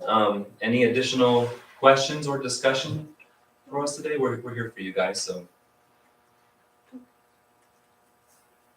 So I have a question, I guess. Yes, ma'am. Who is, and I guess this is for the board, who is the one that's going to decide basically what we're going to go with? Well, I can not an help you action out. item. I don't think there's an action item on the agenda. Well, let me help you out a little bit. let me give you an analogy. This is for everybody in the room. There's a train sitting out on that track. It's leaving today. And everybody here needs to get on board and give Decker the direction, because that train, as it leaves, has got multiple stops, and we can't be late for those stops. So that's the decision and the guidance you need to give Decker and Sarah to move forward together. And we're all in on this, because here's the bottom line. There's not another train coming. So the decision that we need to agree on is one building or? I think the decision to agree upon is if we're going to do, follow the combination school award. And then with the program totals we're showing, if those numbers are good to proceed with, we can look at, again, the program with the design committee and discern if we need to have just 2 wings with a combined building or 2 separated buildings at that point. And I think that's a decision that you guys can speak with your design committee and lead them there, knowing that if they were 2 completely separate buildings, program would have to be allocated as such within that number, but they still could be 2 separate combined buildings with program that wouldn't have as easily accessibility to be shared between a single school. So I think that's the decision. You know, if we're okay with the award that we're showing at the 78,847 with the expansion program, expanded program that we feel is a good ask from the state at 85,250. If that number feels viable to you all, and the spaces that we presented in these options today within that number feel viable to you all, then if that combo building or combo program separate buildings would work, then we can proceed forward as a design team. We're looking at what is the program number we want to move forward with between these 3. We are optimistic that option 1B could be approved by the state, but there's no guarantee. And option 1C, a way we could handle that within schematic design is to kind of see if there's a way where we can dash in, you know, a portion of the building in case that were to get approved by the state. We'd know where to move forward with it when we're continuing to lay out the building. Does that sound like a good approach? Okay, so just for clarification, the other option would be to deny them. We turn it down. today. We stopped today, so I will turn in the paperwork to my director and the project will stop immediately. And then you all would go back as a district, reapply to the state for 2 separated facilities. I mean, completely separated facilities where you have now 2 gyms. That would put us back at the bottom of the list and we would start all over. Yes, ma'am. And that's, right now, we're not taking any new projects because we're catching up. We have a lot of projects throughout the state. So if anyone was at the PSCOC meeting last week, was it last week or the week before? Somewhere in there. They came to council, we came to council and let them know that we're backed up because of all of the projects that are coming forward that we're trying to get into programming. And so we asked them for the space to take a step back and they allowed us that. So right now there isn't, I don't know when that'll open back up. So that's pretty much where we are. It's kind of an unknown number when you would get back into programming again. Sarah, let me ask this. Our elementary school, where is it at on the list as far as to be rebuilt? Because I know our middle school is up there. That is, you know, if we go to PSCOC and ask for a new middle school, they'll give us that because we're there. But where's our elementary at? You and I could dig into It that. wasn't far down. It wasn't much further down than the middle school I said, which I believe is why. We can dig into those numbers with Larry if you'd like. Right. No, I was And just I wondering if, you know, if for some reason It's not on my radar yet. right. But I was just wondering, you know, if we did end up going back to PSCOC, if it was up high enough on the list that we could. It's not on my radar, so it'll probably be a while, a few years It's before my it's ready. understanding though that if we do that, it doesn't matter where we're currently sitting. Right. We go back to the bottom. Right. And what allowed us, I think, to be here to begin with was the sheer age of the 200 wing and the middle school gym. is what opened up this door for us to begin with. Right. Yes. And just speaking on our bond funds available, you know, our 1B with the, 6,400 square foot overage, if the council doesn't approve that, the district needs to come up with at least 4.5 million. We don't have that bonding capacity. We don't determine our bonding capacity. It's based on property taxes in our school district. And, I mean, you all know what's going on in our school district. We have empty dairies, it could affect our bonding capacity. But our next bond sale, which, or bond election, might be for $1 million, maybe. And then of those, that has to last 4 years. Every year, each building, $30,000 of bond goes to collectively to the 3 buildings. It goes to, our technology infrastructure, so we don't even have that money to work with. So even without a waiver, you're at 18% with us, right? Right. So if you went back to council and asked for them, let's say you went back to council for the elementary school, there's a chance you would get the waiver for the middle school, but there's they're pretty much you're not gonna get 2 waivers. That's not gonna happen. So you wouldn't have a waiver for the elementary school. A basic rough number on new schools is about 40 million. So you'd be paying probably 18% of Almost $40 $1 million. Yeah, so it'd be. And we can't, I mean, we just don't Yeah, have the so- capacity to bond out that much. Even if we raise taxes, there's still a capacity, only 6% of our assessed valuation can we bond for, can we borrow. And that's that's the discussion Elise will start with you, and then that'll make or break whether a project moves forward or not. And if that money isn't there, then she'll be looking at that. She'll be making sure that the funds are available before it ever comes back to me as a project. So she vets all that out, and then it comes to me as a project. So it does take some time. Well, you probably know how long it took to get to this point. Well, and have this one, had it not been for the waiver, we could have done it. Yeah. So It's just impossible. I've got a question. I'm new to this whole deal, and I apologize. I'm trying to keep up, just trying to listen, and I appreciate everybody's work that went into it. Understanding the design committee, you guys. So on this that got passed, is it only for a brand new building, or can we use those funds to remodel what we currently have and not lose the square footage? We wanted to, we actually went to PSFA so we could get the money to remodel the elementary school. They told us no. That is over capacity. We're not going to give it to you. We will give you the money to build a new school. It's a great So- point. The So the big part idea of is this, to remove and replace. the big part of the project that PSFA is going through multiple things and doing is they're looking at your student capacity and your total square footage. And most of the awards are to reduce to your square footage projections for birth rates that are coming down the line. So Even as new as that elementary school is, we had all kinds, I don't know if he's around, but we had all kinds of problems with it a couple of years ago. Had a bunch of people come in and look, and just to remodel that elementary school, we're looking at about $20 million. And that's whenever, PSFA, PSCOC, everybody said, we're not gonna do that. Yeah, so we tend to do feasibility, what we call feasibility studies, where we look at everything that the building needs. We'll get your student counts, all those things, everything comes into a feasibility study, and then we decide whether that money is, if we're chasing good money with that, or, how that's working out. And we felt like at that 5 a number that we could remove and replace for a better, and that would serve your community much longer. So a new school is gonna last you, 40, 50 years maybe, just depending. I have some schools that are that age. I have some schools that are 80 years old. We need to replace those ones. So yeah, renovation square footage, it's treated like new square footage.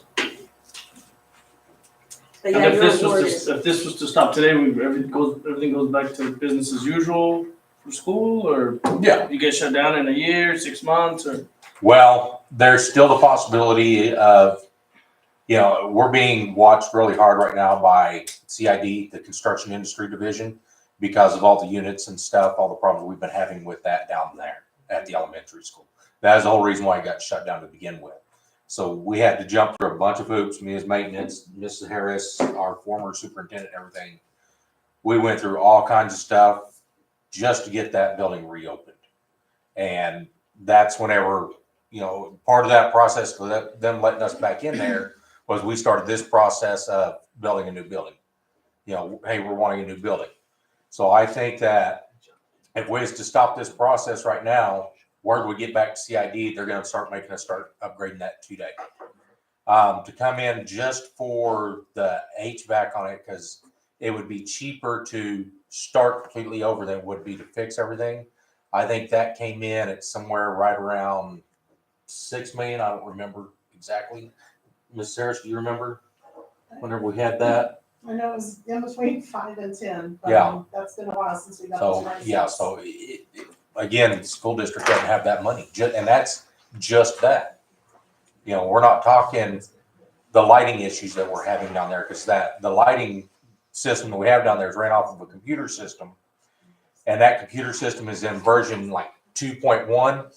Anytime I contact Lutron, who's the one that installed it, I have to talk to a special person because that program is so old that one person is the only one that knows how to work it. And they're already on version like 10.9. You know, one ballast for those lights down there right now, which is ridiculous, is almost $300 for a ballast for like one of these lights, but because it's electronic, you know, it's just stupid things like that, you know, can it be done? Yeah, it can be done. It's more of, does the district have the money to do it? You know, where would we get that money? Sarah, I have a question for my peace of mind. Sure. So with that conversation said, and the elementary always needing some encouragement of things done, PSA won't help with that. How are we low on the list if elementary needs that and they won't fund the two separate? Well, How does that work? Well, how that works is we have system-based projects. And so if you need 2 or 3 systems-based projects, it changes your ranking and it puts you in a ranking that allows for a system-based project. But it takes a lot of problems within your school to rank you high enough to get a complete new school. So that's where it gets kind of interesting, because sometimes you get to that, you know, that weird balance of 20,000, and it's like, and there's districts, but you've got to understand, there's districts that have the money to do that. So they can do it no problem. So they maintain their buildings all day long, and their buildings last forever. It's that weird balance when you don't quite have the money to maintain your building, because those systems are, you know, 6 million, 10 million, 20 million. And you're going, ooh, I can't put that new roof on. We don't have the funds to do it. And we don't have this and we don't have that. And so that's when we come in and help. You know, we want to help our districts that are in those kind of weird areas. And so that's how this came about, is just understanding that maybe you had 2 or 3 systems piled up on each other, and it, you know, the money wasn't there to do those systems. But Elise looked at everything and she wanted to do something good for Dexter. And I really appreciate what she did, because like I said, it's not heard of to see a building that needs 20 million in systems to be like, hey, you're getting a new school today. That is uncommon. So I'm really pleased that happened for you. Yeah, so ranking, last year, middle school's 81, elementary 133. And it's something else that we was told was, That'll be a while then. anytime that they give us more money, like for the elementary, if they was to give us the money for a new HVAC over there, they would only give us enough for our adequacy standards, which is, you know, our elementary is sitting at 80,000 square foot right now. We're about to build 2 buildings that's less than 80,000 square foot. Yeah, that's a good point. Yeah, and then it changes your ranking. So each time you add a new system to your project, your ranking goes back down because your building has been upgraded. So now you're down here for getting a new school again. So it can be kind of weird maintaining your building. Yeah. Take care of your building so we can move you down the ranking, or don't take care of them and move up and get in trouble. You know? Yeah, that's what Hawks is. They have 80-year-old buildings, but they've maintained, but their maintenance is, I think they get 90-something scores on their maintenance. Right, funding streams there. Yeah, and so it can be weird. I know it's kind of weird to understand, and it seems strange, but at the end of the day, it's kind of like if somebody called you up and said, hey, I can build you a new house. It's going to be a little smaller than the one you had, but it's a brand new house with all the bells and whistles. Take the house. Take the house, because you can add on more square footage later. You know, that's my thought on it. Because if it was your home, you would most likely take the new home. Well, and that's the thing, nobody's saying that, and correct me if I'm wrong, if later on, if we do grow, we can always go back to PSFA and say, hey, we've grown, we need an addition built onto this, we need more classrooms. And we could possibly get that. Yeah, or even if the community wanted to add another gym, an auxiliary gym later at a later date, Yeah. On your own time or whatever, you could do that for cheaper than you could if you went back to square one. So just listening to the concerns today, I'm hearing a lot of talk about gym and gym space, right, for both programs, elementary and middle. I'm hearing a lot of talk about the shared spaces and students crossing from the middle school to elementary school level. And those seem to be the two, I know there's quite other small ones, but as far as the combo, single building versus separated building, those seem to be the two things that we're hearing, at least on our end. For our discussion today, if we are okay to move forward with the square footage as shown, I would say in option 1A or option 1B, your award allows you to have those buildings either separated or together as a combo school. And so if we are able to do things after investigation, like keep the middle school gym, then put the elementary school wing adjacent to that gym as well as some of those spaces, we can do that. Of course, the further they're separated, administration, other things pull from your other square footage, right? So I think the discussion today is, if we're okay with the square footage shown on the screen, we'll go back to the committee to see if we can viably pull those spaces into separate wings or further apart and what that affects on everything else. And we can move forward at least with an option for you all to understand that a combined school would be the best route forward, either as two separate wings or two slightly separated buildings to where you can share some of those spaces. And then investigate things like that, middle school gym. That was a great idea, and we have to structurally look at that. If I could just speak for a minute to the controversy that we're looking at, because I think it's important to understand that we're grateful for what's being offered. We really are. I don't want us to come across as feeling like we're not. It's just that we've always been proud of the elementary building. And the idea that the state would decide to discard that and build something new rather than take care of what we have is hard for our community to swallow. That building is used in so many different ways over the course of time. I clearly remember the day we cut the ribbon on it, but it was built in stages. We moved into it in the fall of '97, and even then we didn't have all of our facilities. We didn't have a library. We didn't have. We still had part of our kids over here. We worked so hard to get that and to complete it and take a lot of pride in it. So it is hard to think about just walking away from it or tearing it down. It's heartbreaking to think of that for the community. They don't understand it yet. We're gonna have to sell it. We really are. And it's such a spacious building. Mm-hmm. We have grown into the spaces.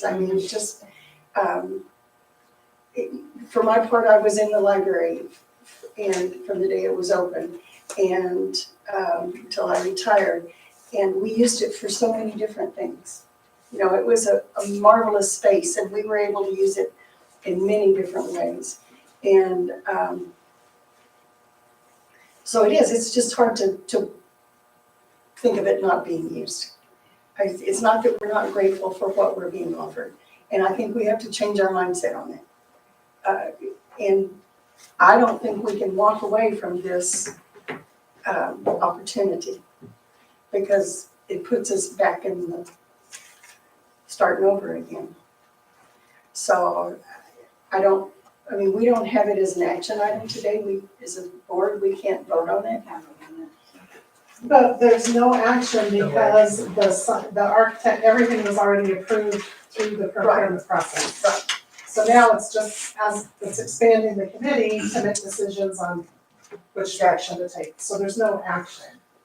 Yeah, and formal just to action. clarify, it's an offer, like Elise came in, she made an offer, and then we get something back from Dexter saying, this is what we want you to do. So we have the letter that asked us to do this. And And I understand that. Yeah. I hope you understand too that not all of us, the board members, were party to that. Right. So Yeah, a I lot of wasn't it comes here. as a, I know, Yeah, I'm one of them that was. right. So I can say, we weren't all party to the things that happened. So a lot of it comes as a huge surprise. And we're trying to make the best of it. We really are. I know this doesn't necessarily help, at least in the discussion of what to do with that space, but I think where the state is concerned is that space, whether it's demolished or no longer the schools, just comes off of school ownership. So the building doesn't have to be demolished, I just wanted to clarify that. If there's another party that takes that building to continue to be used for the community, but I know where you're coming from though. Right. Yeah. And, you know, just as a school board member, I feel that responsibility. The people of the community are looking at us and saying, what are you thinking? What are you doing? It's really hard for all that to filter down to our parents and our community members well enough that they understand the dilemma we're in. And it's not that we're not trying, it's just. You know, that's why I want to try to figure out a way, Mrs. Miles, to possibly move the admin building down to there. That way the community can still use that building for different things, you know, for like the community basketball league, you know, different things like that. Right. That way, we've still got the building and it's still in the community, but we're not just disposing of it. We're not walking away from it. Yes, ma'am. So how would we pay for electricity, water? There's still maintenance on it. So, Schools can no longer own it, I think would be the case, right?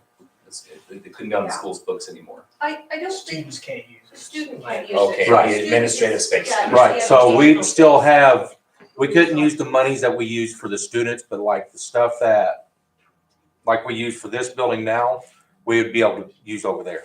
So the bills would still be getting paid over there? Yes, ma'am. Yeah, we'd have to take that out of our operational budget.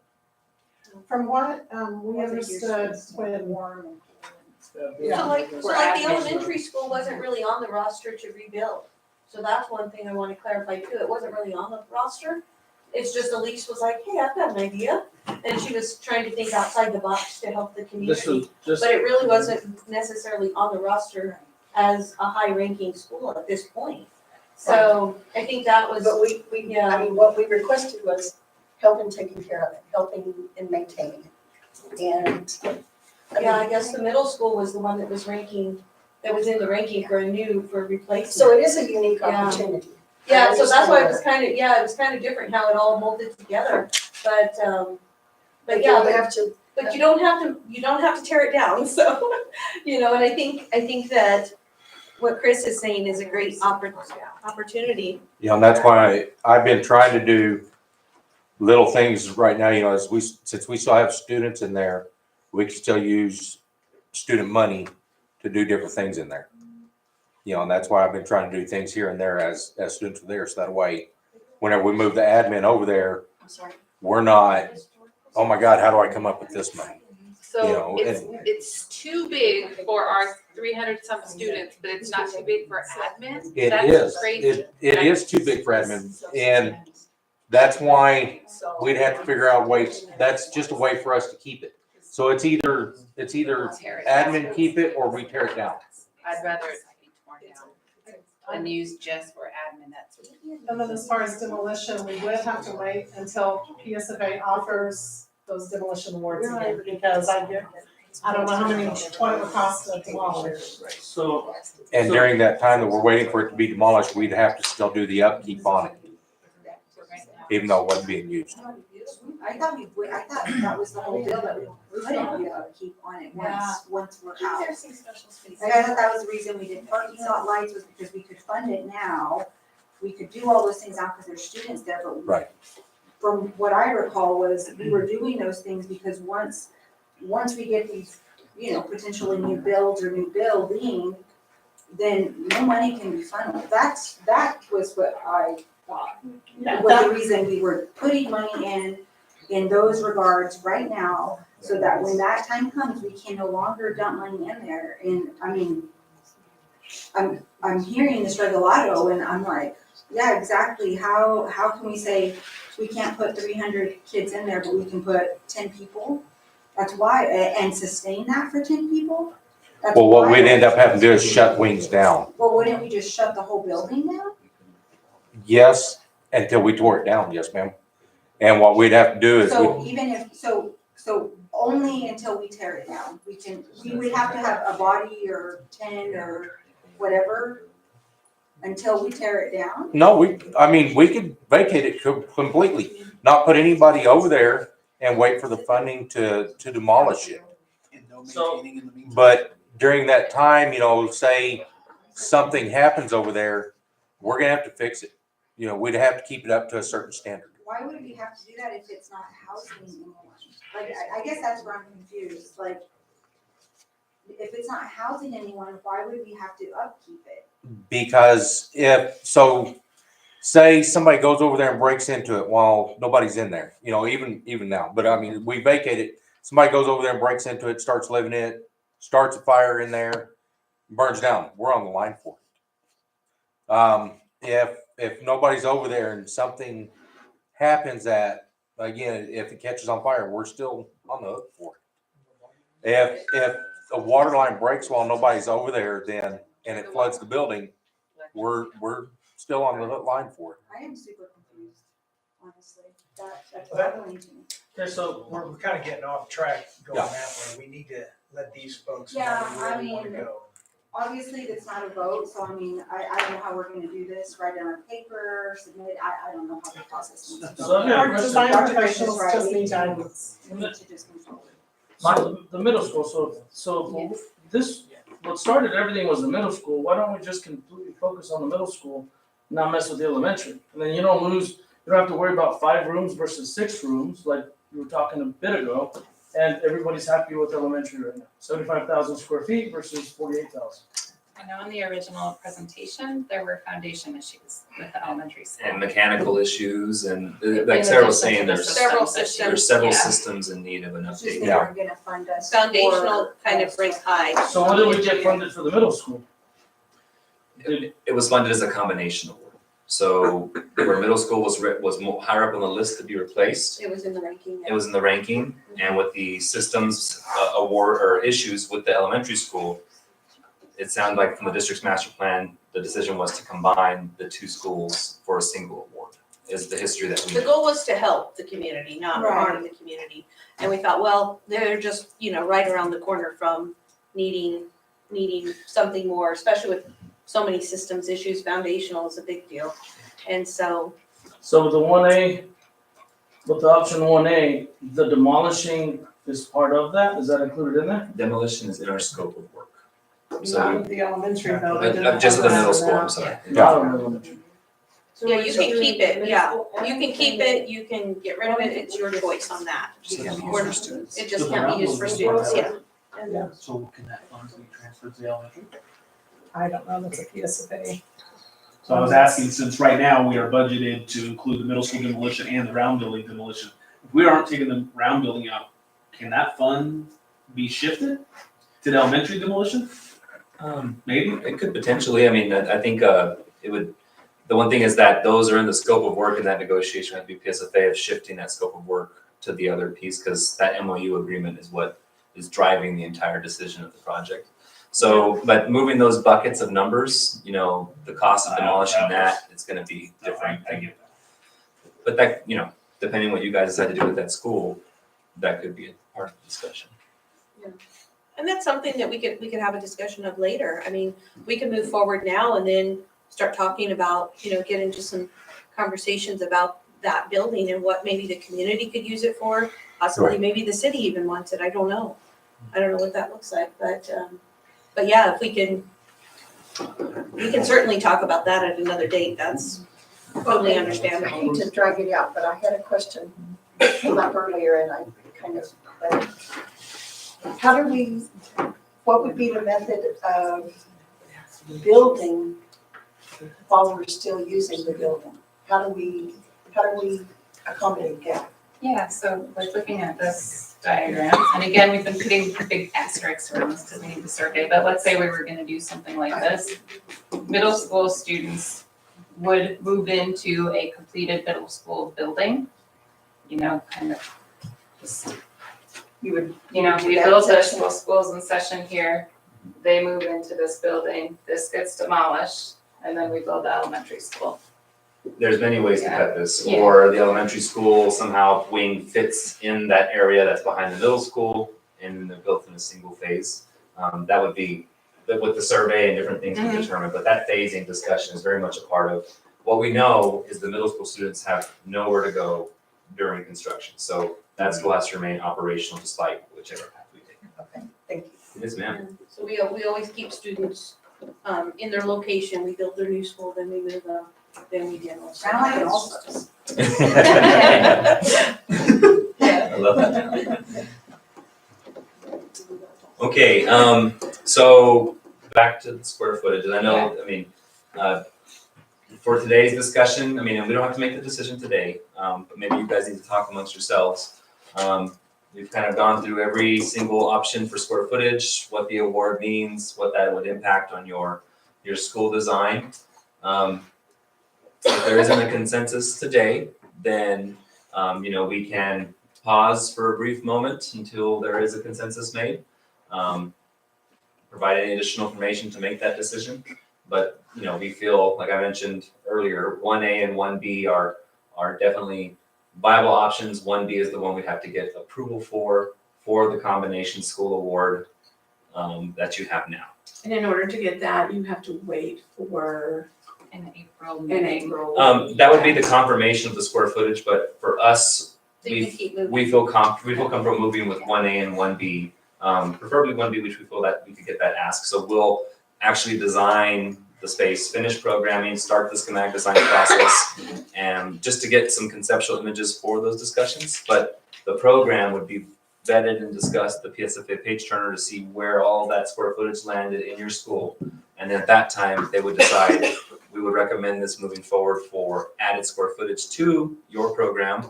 And then we go to the state and the official award change would be made after the sessions. But we're gonna target April, if we're able to move forward, today. So Well, I guess I'm there's no gonna- consensus today, talk about how that affects the schedule and how far that will set us back. So PSCOC meets every 6 weeks. So if we don't make a consensus, but we take about a month to decide, to give the guidance to the design committee, then now that puts us back to middle of May. And then after that, every 6 weeks from there. So the longer that takes to get approved, your design process gets pushed down. Right now, for our schedule in design, we have the kids moving in 2028 for that, so 2028. So we try to pick windows, summer or winter, for you guys to transfer to your new building because of the logistics of the parent pickups and everything, bus schedules. So that'll affect those chunks of moving from summer to winter and then back to summer. So we could push 2029, So 1 month in delay 2030. could equal a semester delay for you guys in moving in to the new building. Correct. Well, I'm gonna start the vote. I just think, Unofficial vote. Unofficial. And nobody else can agree if they don't want to, but, That's what votes are, right? right. I say we go for option 1B. And if it's not approved, then go to option 1A. I agree. Amen. Good plan. And I say I feel like we may not all agree on everything, but the details are later on and they'll Yeah. work with us on that. But I feel we're real comfortable that we give them permission to move forward with option 1B. If that falls through, option 1A, that's what we can afford. We know we don't want to go backwards, and the train is leaving tonight. So as far as money wise, we have what it takes to make 1B happen? Back to Jeannie. No, we don't, because we Okay, need so $4.5 then that million dollars, Only but. if I'm it able to- says- If I'm able to negotiate that with the state for you, then you will be able to do 1B. If I'm not able to get that negotiation in, then we may have to step back to 1A. So that's why she was saying, I want one B, but if I have to take one A, I will. Only with. So, yeah, but I will do my best to negotiate, and I feel very confident that I can negotiate one B. And we all just pray that 1B is approved. So, So if one B, Love her, isn't it? if the council agrees to pay for the entire construction, like Sarah's hoping, the district will, so our, the design professional fees are, it's a percentage that the state sets, not us, not our architects. So that's where our costs will increase, but our bond funding in there, we know that, and we know, for example, there could be other, we're gonna be paying for building permits or certain, different things like that, that we do have. We don't have $4 million, but we do have bond money that we set aside for the design professional fees.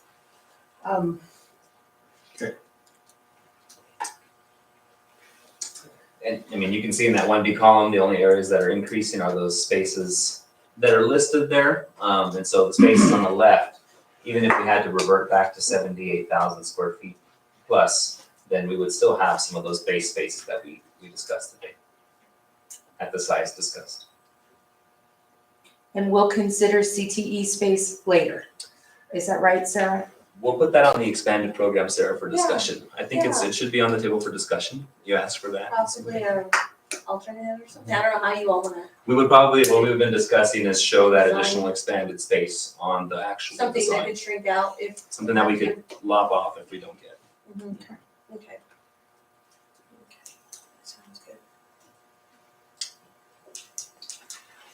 So do you guys need separate building, one building, different wing? Does that decision need to be made today? And you guys just need to be honest with us. It would be nice to know, but I think to fully go through that, if you all together today are comfortable with either a combined facility, single building, or separated facilities, we'll take that back to the design committee and see what spaces get pushed to each program. And if we don't like that, then bring them together, as long as you guys have that confidence in the design committee to, look at those spaces and vet them based on their knowledge of their programs, then we don't need that decision to be made today. That can be made later. I don't feel confident in that. I don't think we're there.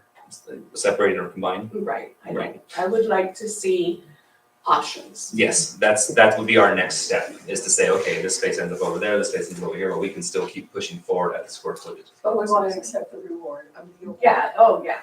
Yeah, and that's where we have enough guidance here to continue. That's its new name, it's a reward.